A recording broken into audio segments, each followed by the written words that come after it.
All right, my TikTok shop got banned. 3 days, it took 3 days, okay? So I got this email last night, right before I hopped on my mastermind with some of my students, and I was like, I'm gonna deal with this tomorrow. And so now I've looked into it more. It looks like the violation is a non-compliant store behavior. Basically my access to seller shipping, sales, shop settlement, meaning I think getting paid, like it's all done, it's gone. And so it hasn't been appealed yet. I have until April, like a month from today, to appeal to it. I'm gonna do some more research and look into the appeal here.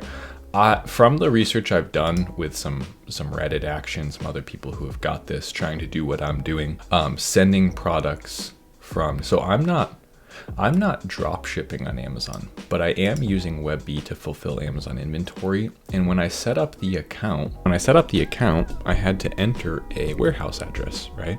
And so I just entered like my business address, and I was like, whatever. And then I link the account, and then I start sending out samples to influencers. And apparently I think what happened is because the warehouse addresses don't match, meaning my shipping is coming from Amazon FBA warehouses, the warehouses that I put there,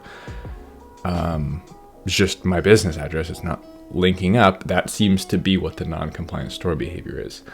I don't know what a solution is to that. How does it change your pickup and return warehouse to be individual Amazon warehouse centers, because they ship from different Amazon warehouse centers depending on where the customer is? So how would you ever have a singular warehouse center? I don't get that. Can someone, if you've been selling on TikTok, can we use this as the comment section of this video? This will help people. You have the opportunity to help people. If you know more about this compliant issue, please comment down below, because there's not a lot of good information out there about the selling side of TikTok Shop. There's a lot of like TikTok Shop affiliate videos, but this is all new to me. I'm just bootstrapping it and trying to figure it out myself and trying to make content for you guys about it.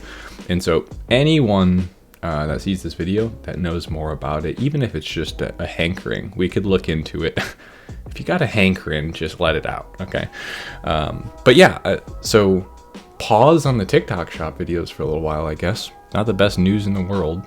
Here we are, life's serving me up something new to deal with. Anyway, quick update vlog situation here. Thanks for being here. I'll see you guys later.